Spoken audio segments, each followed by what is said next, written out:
very slow today. As long as it doesn't freeze as mine did, then we're good. Uh-oh. All right. I'm going to hit go live again. It didn't actually go.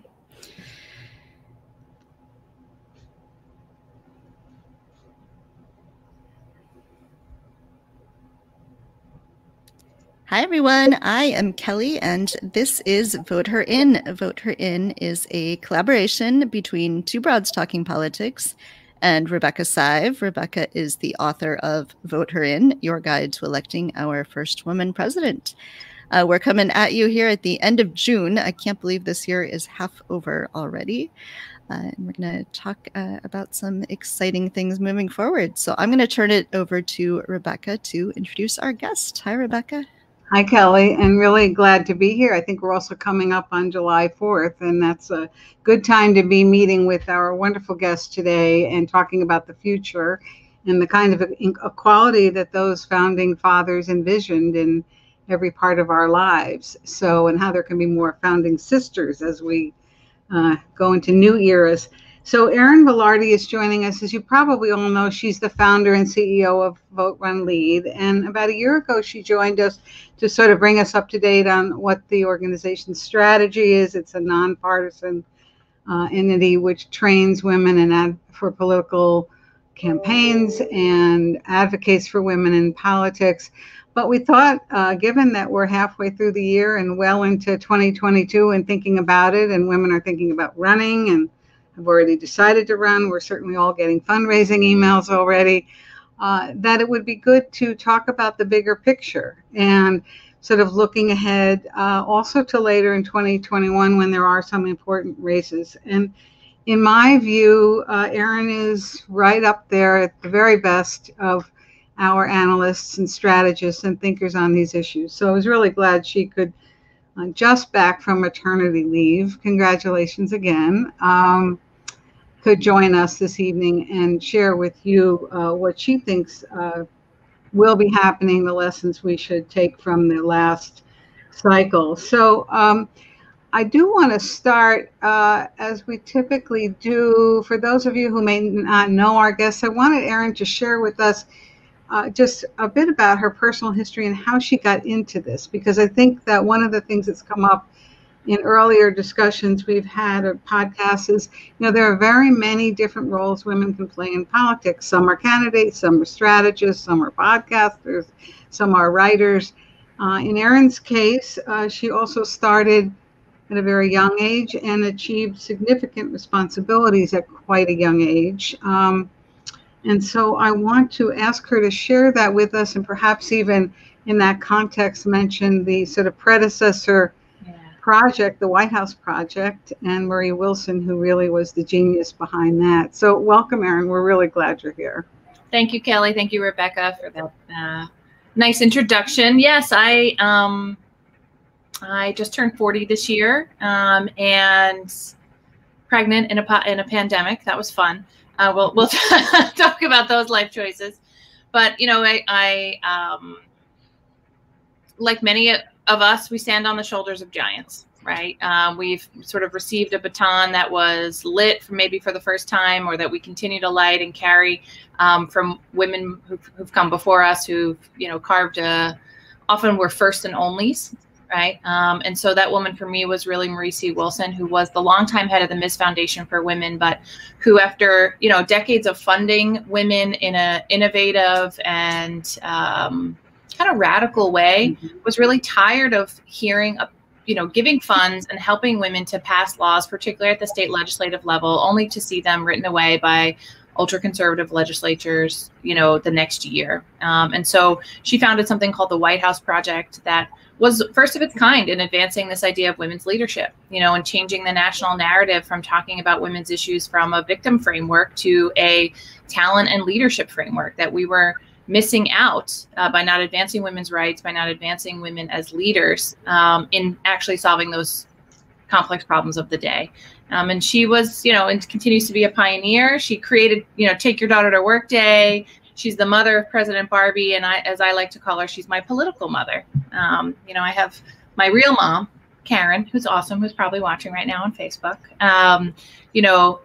who gives you sort of all the love and support that, moms are supposed to do. And then Marie was challenging. She gave me great responsibility at a young age. She set a very high bar. And, it wasn't always, roses and kisses, right? There were tough times when you were really trying to do something really new. In the early 2000s, I remember people saying to us as we went around the country training women to run for office, training women of color and rural women to run for office, well, they're not viable. And even this was in our own philanthropic communities. This was in the progressive community. This was in the women's community, because back then the traditional women in politics had a bob and a set of pearls and usually an Ivy League education or an elite education, at least from maybe one of the women's colleges. So we really had to both work largely within the culture to change the national culture, but also to change who sometimes we thought of our own allies. What does the next great political leader look like? Yeah. And she's still the advisor for our advisory board. We're still in touch. It's pretty great. That's excellent. So I wanted to talk some about then taking the lessons of 2020 and going forward into 2022. So VoteRunLead has this Run 51 program, and I talked to Rhonda Briggins month or two ago about the program on Two Broads Talking Politics, and about the sort of 4 states that you're focusing on to get the legislatures up to 51% women. So we want to sort of talk through that, but also then what would it take to move beyond that? So that's 4 states, and that will be excellent. And we're cheering you on to get that done. But what sorts of things do we need to move beyond those 4 states? Are there structural changes within states? Are there individual changes among candidates themselves? What does that look like really to get the whole country to that point? That's an amazing question, Kelly. That's the goal, right? Is to have a reflective democracy at every level of office, whether that is your, rural, county board, to our state legislatures, to our mayor's offices. It's a set of resources and strategies that are working in tandem.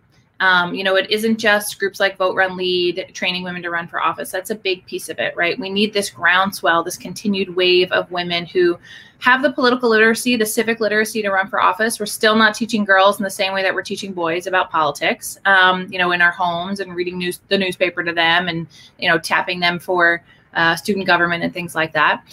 So it of course starts there. It's of course starts with a number of candidates, right? You can't vote for a woman and if she isn't running. It takes a normalization of that where the voters are feeling comfortable and recognize some of their own bias around women candidates. And it also takes some of these structural changes. We're working on a set of structural changes at VoteRunLead, but we're big fans of ranked choice voting.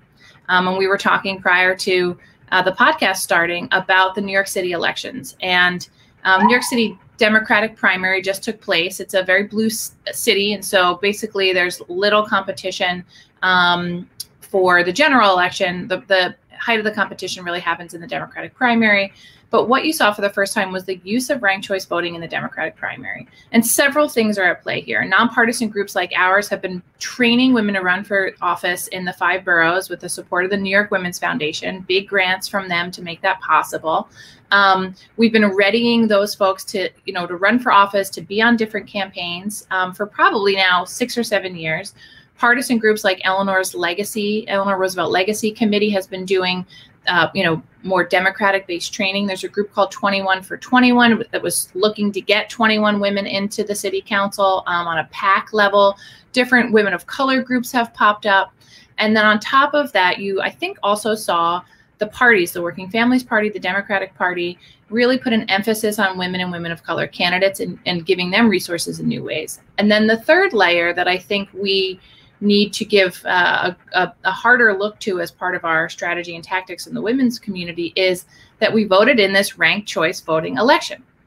And what that did was allow you to rank the candidates 1 through 5. More women decided to throw their hat in the ring. because it felt less contentious. You needed less resources, fundraising wise, to make yourself viable. You got to go to voters and say, hey, I know you're voting for so-and-so number one, consider me number 2 or 3. It sort of changes how you actually campaign. And voters in New York voted overwhelmingly for it. And so the voter turnout numbers are never as good as they should be, but it was a way, I think, for folks to get more comfortable with a different kind of candidate. And we were flush with good candidates. And we have moved the New York City Council from 1/5 women, where it was about 11 out of the 51 members of the New York City Council were women, which was abysmal for New York City, to what is looking like, when the final votes come in, that the women will be the majority of city council office holders in New York City. That is transformative, accelerated change that is reflective. That is reflective of the people who live and work and breathe in this city. We are the majority of residents in New York City. Now we have the majority of office holders in our city body. And that is that's the name of the game. So I think it's all three. I think the party's going all in for women. I think the women's infrastructure, and I think the ecosystem with RCV really mattered and made the difference. And related to that, of course, both in the city and elsewhere around the country, is the messaging, right? And one of the things that I think we've all noticed in these last couple rounds, and certainly in the congressional elections, is the power of the messaging, and certainly a certain kind of messaging that really worked well, particularly for women of color in urban races. And so, of course, one of the wonderful exceptions to that being Lauren Underwood in our hometown. Yeah. But I wondered if you could talk a bit about the messaging that maybe works more broadly across a range of women. You alluded earlier to rural women. Not all of them are white, but most of the women who are more conservative in rural communities are white. How is it that the messaging can work, in your view, to enable them to understand why some of these points of view about women being in leadership are really valuable and worth fighting for? Absolutely. So, going back to Run 51, our initiative to get state legislatures to be 51% female, I was talking to a future state Senate candidate today out of Minnesota, and she was talking about climate as a key issue in rural communities, the environment, the land, the water. When I sort of said to her, okay, you're fully qualified, like you have the networks to do this. She's got the, she was telling me all the folks that she was talking to. I said, what are the 3 key issues that your community cares about? And it was water, land, and climate, and it wasn't necessarily a Green New Deal language, right? It was about infrastructure. It was about jobs. It was all the same things, but it wasn't that, it didn't necessarily have the same label.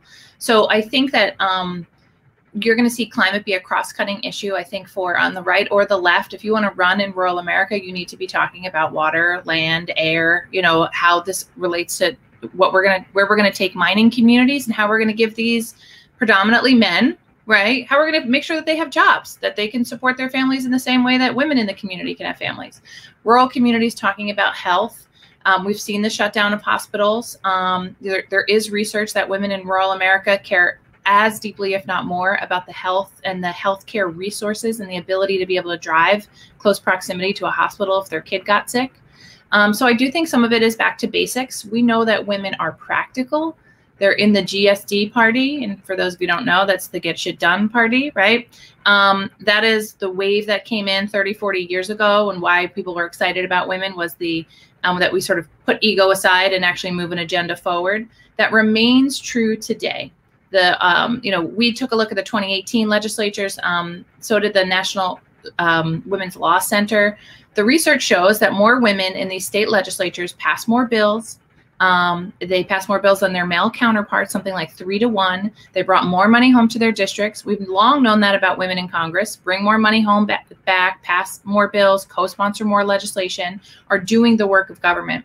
Are getting the budgets of these state legislatures passed on time, right? So the big wheel, the big engine that makes the legislature and policy work. So I'm in the sort of cross-cutting messaging. It's still that women get it done.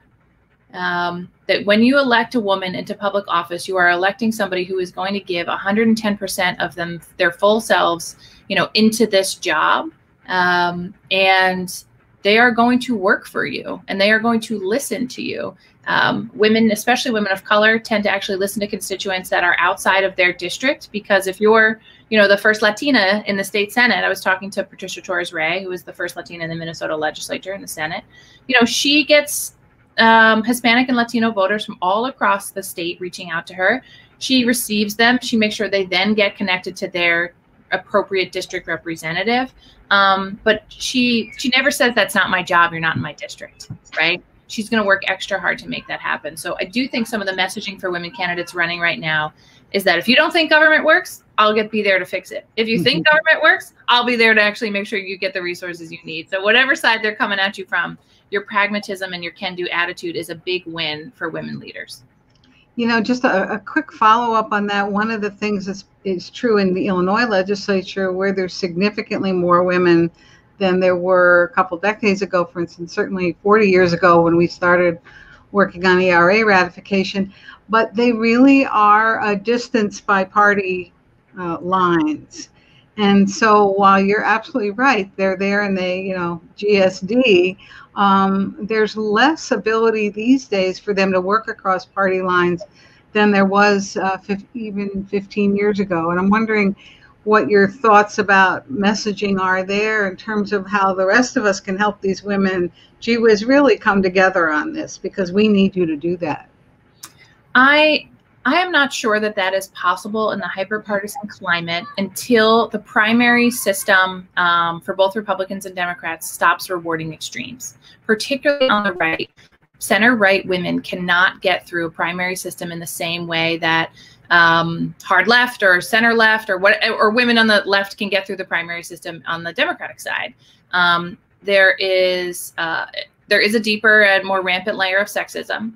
And there's often some tokenism. And so if you're an extreme far right woman, you might have a shot, but I don't know that they're actually supporting your leadership in the real way. So there needs to be open primaries. There needs to be ranked choice voting in the primary system if you want to see more moderate Republican women who are the same thing. You see this with Republican women, they get more done if you look historically.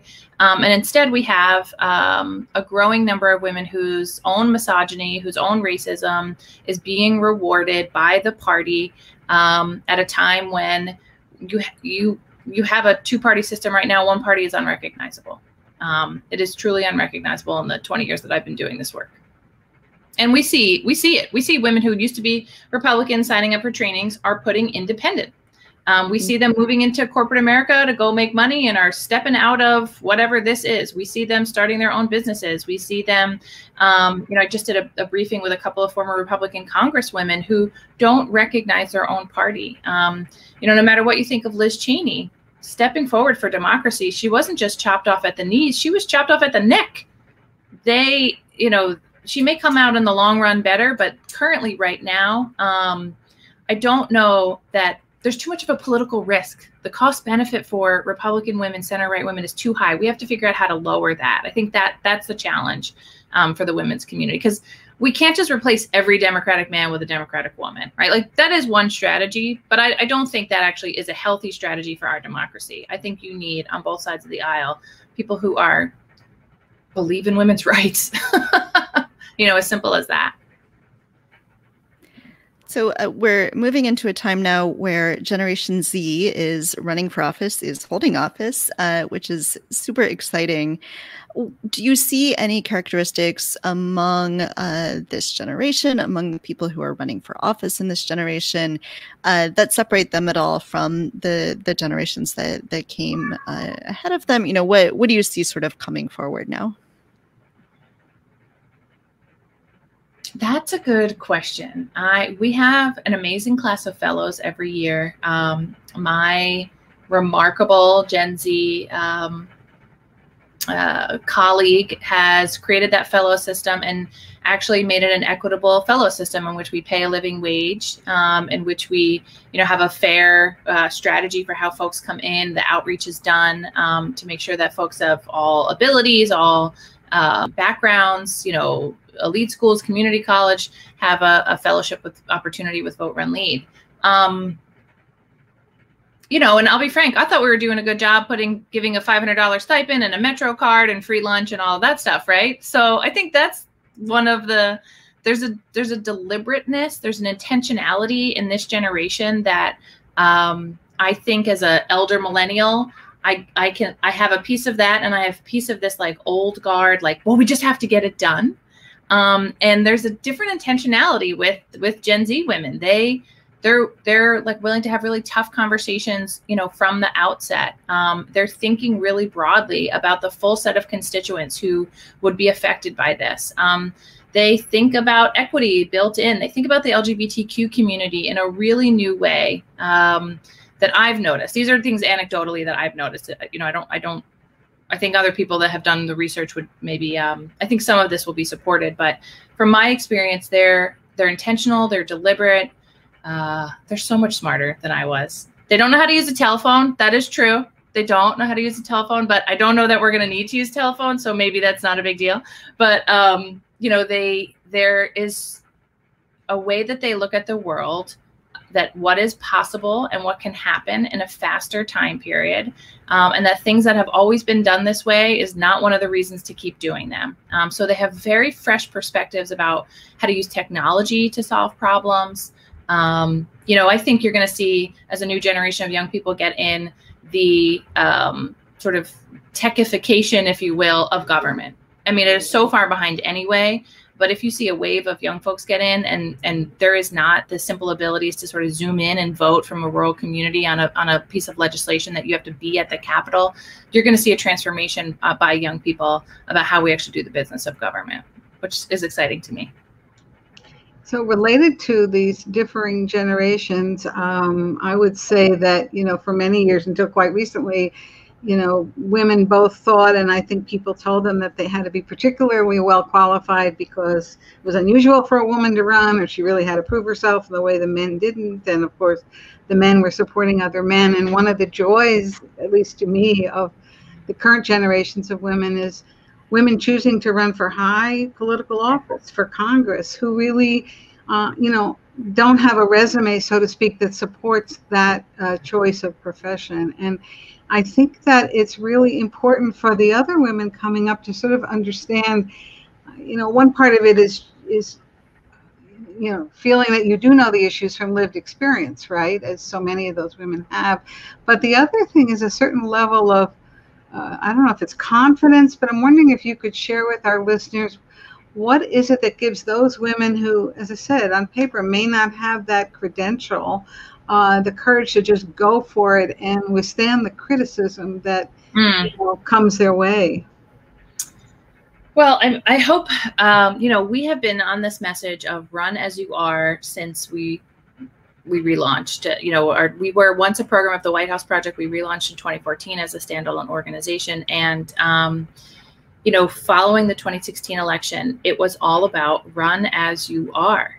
That in fact, we needed folks that had non-traditional resumes, that the political bodies would be smarter, better, more efficient, get things done, have open, different dialogue, have more perspectives, if we had folks that weren't all lawyers. Or weren't all, folks who made $150,000 or more a year and had the luxury to actually work at the legislature that pays $15K in some states. And so the idea that is a deficit, I think, is really being shaken up, right? Those are assets. That fresh perspective is an asset. People maybe want to knock AOC for sort of being a bartender ahead of time, but as someone who worked in the service industry all her way through college, there's no better way to understand a community than to be a service worker, than to serve food, to, knock on people's doors, to, get into the intimacy of a meal or inside somebody's home as a nanny, or these other ways in which you get to really see how people live and think and how they value you, from everything from a tip. So I really think that is a strengths-based approach. I also think that women are beginning to change how fast it takes them to learn something, that this mystery that politics was hard, that you had to be an expert on all of these different policy issues. I think that narrative around politics, that it's an ugly place where nothing gets done and these smoke-filled rooms, was part of a narrative to keep people out, was part of a narrative to keep women out. And younger women are they're just not afraid to step into those rooms in that way. And I think that's really beautiful. Yeah. And you know what the thing is when we do mapping exercises, because you have to understand also the areas that you need for growth, right? So one of the things we train to is a mapping exercise. So if you are 25 and you're running for the first time, you need to go make some inroads into the old guard. The same way you need to make inroads into, you know, the Asian American community, the same way you would need to make inroads into communities that you may not have this sort of first ring of a touch point with, right? You need to go talk to them and hear what their concerns are and how can you best represent them. So, you know, in the same way, generationally, you still have to reach out to your elders. You still have to build that network of wise women. You know, wise women, older women have larger networks. They do have more lived experience, right? So you have to be able to sort of tap that intergenerational knowledge base in the women's community and more. All right. So give us your favorite piece of advice that you want our viewers and listeners to hold close to their hearts. I mean, my favorite piece of advice is that you are enough. You are enough. You have the skills, you have the talent, you have the guts, the passion to do this. Let a group like VoteRunLead help you unleash all of that, you know, put that in, all that energy into the right place. You know, we're constantly told as women in big ways and little ways to stay small, to sort of play in this lane, or might not this be, you know, where you want to go. But we have to just reject all of that and really sort of stay true to that voice in the back of our heads that says, I'm awesome, I'm enough, I've got this. And whatever that is for you, is it a touchstone? Is it a friend? Is it just looking yourself in the mirror? You know, but it also hopefully will be places and institutions like a VoteRunLead where you can go and you can see a community of other women that just bet on themselves and bet on their ideas and bet on their own leadership and ran as they are and won as they are. I mean, we had an over 50% win rate of our candidates. We had a 71% win rate of women of color in 2020. Right. We had an increase of like bazillion% of the number of women that actually ran. And, you know, we want women right now to be stepping up for the state Senate.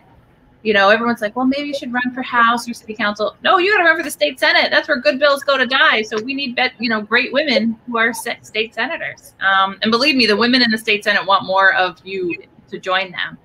So my advice is you are enough, you know, and that is something that I got from my biological mother. That is definitely a life lesson that I continue to pass on to my daughters, that, you know, that you're amazing. I mean, I tell my 14-week-old, and I don't know if she understands, but she's an amazing baby. She's also almost sleeping through the night. So she truly is an amazing baby. But, you know, it's just, we have to remind ourselves how awesome we are. Mm-hmm. Perfect. And thank you so much, Erin. It was great to be able to catch up with you and get your thoughts on this. So all good wishes to you and the new baby and the older baby. And we'll talk again soon. Take care.